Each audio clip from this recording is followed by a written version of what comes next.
KTO Radio. Depuis un mois, l'hospitalisation du pape François rythme l'actualité vaticane.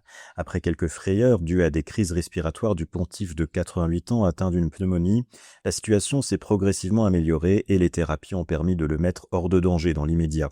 François continue à assumer ses fonctions depuis l'hôpital, d'où il a signé différents documents et messages, en recevant notamment plusieurs visites du secrétaire d'État, le cardinal Pietro Parolin.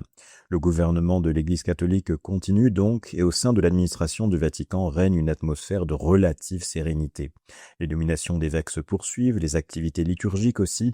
Le pape a délégué la célébration du mercredi des Cendres au pénitencier majeur, le cardinal De Donatis, qui a lu l'homélie au nom du pape François, et la même procédure a été appliquée lors du Jubilé des artistes, puis celui des diacres et enfin celui du monde du volontariat.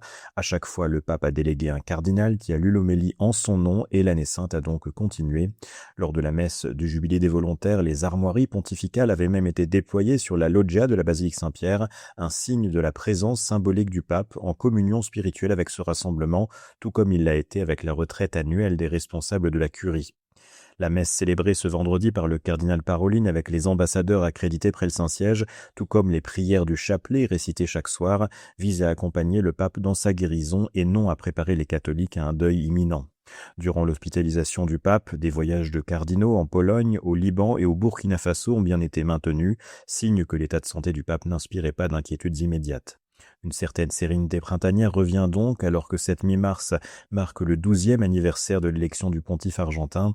La situation semble moins dramatique qu'à la fin du mois de février et la fausse normalité actuelle pourrait progressivement laisser la place à une relative vraie normalité.